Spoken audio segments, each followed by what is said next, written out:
our breaking news this morning. The Israeli military has now confirmed that 7 hostages freed by Hamas are now safely back in Israel, and a further 13 are expected to be freed at almost any moment.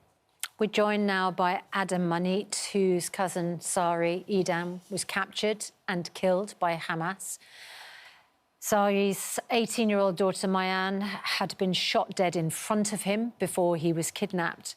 And Adam, he was kidnapped at the same time as Omri Miran, who has been released this morning and has had contact with his family. Tell us, you've spoken to his family, Omri's family. Tell us. Yeah, I just messaged them recently before I went on air, and I got sent a photo of Lishai, Omri's wife, talking to Omri on a video call. Wow. For the first time in 2 years, to be able to see him and be able to speak to him directly.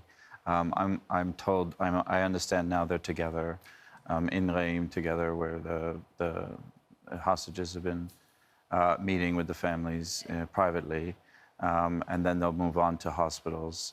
But, you know, this moment to see, and they're a young couple, they've just got married right before COVID lockdown. So they have still a whole life and a future together. They have 2 small children.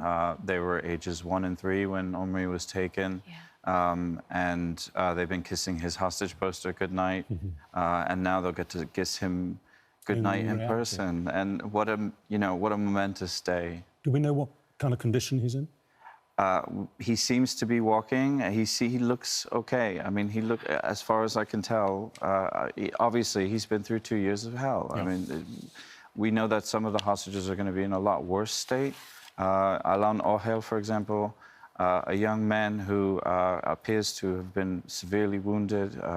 His eye, I think he's blind in one eye. You know, there's going to be a lot of complex mental health issues as well from being hostage for so long, and in these dank tunnels.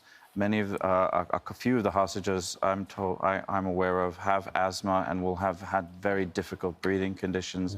Yes. Many of them have experienced torture from testimonies and evidence that we've seen from hostages who were released. So it's going to be a long road to recovery for many of them. Well, a bittersweet moment for you, but thank you very much indeed for being here with us this morning. We appreciate it. Thank you. Well, let's speak to a former hostage negotiator who just happens to be a Foreign Office minister. Now, joining us from Westminster, Hamish Falconer. Very good morning to you. Morning. And before we get on to the politics of this, just firstly, as a former hostage negotiator, the process that these 20 individuals, 7 of whom we now know are back in Israel, reunited with their families, what are they going to be experiencing? I mean, this will be a day of such joy, and I hope that in the coming minutes and hours we hear about the safe release of the others.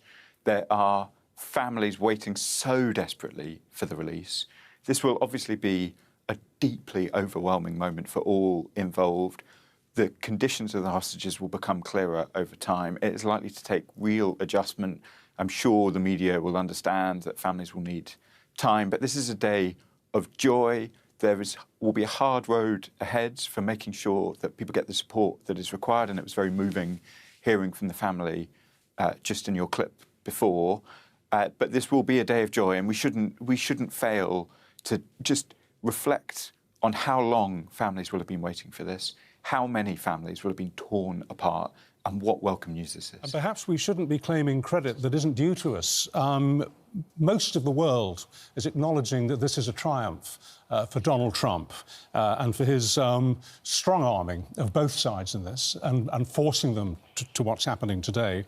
Yesterday, one of your ministers, Bridget Phillipson, said that the UK had played a key role in what's going on today, and she was roundly traduced by the Israeli ambassador to about... I mean, she was described as being delusional. Do you think she should have kept it buttoned?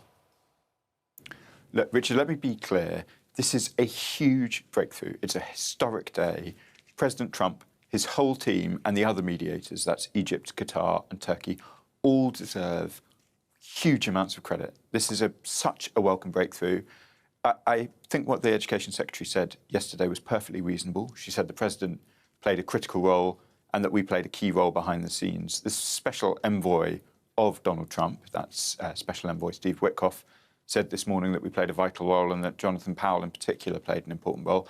I don't think today is a day to argue about credit. There's clearly a lot more important questions to be focused on. The UK has played a role. I've tried to do my part, as of course has the current Foreign Secretary, the former Foreign Secretary, and the Prime Minister is in Egypt today. I can say a little bit more about the UK's role if your listeners would be interested, but the key thing today, I think, is those scenes we're seeing, both of hostages being released and Palestinians in safety after the ceasefire is now. Well, it wasn't just the US ambassador to Israel that described her as delusional. The Israeli Deputy Foreign Affairs Minister said that actually we'd played the, and I quote him, the opposite of a key role in the peace deal because we declared that Palestine was a state, and that, he says, was deeply unhelpful in terms of the timing. So there's no secret, Richard, as we discussed when I was last on this programme, that the Israeli government and the British government have a profound disagreement on a whole range of questions. Our recognition of a Palestinian state is one of the most obvious areas. We have disagreed with them about the conduct of the war in Gaza, about the limitations on aid getting in. Today is a happy day because we should see aid going in the way in which we have always insisted it should. That is under the auspices of the United Nations.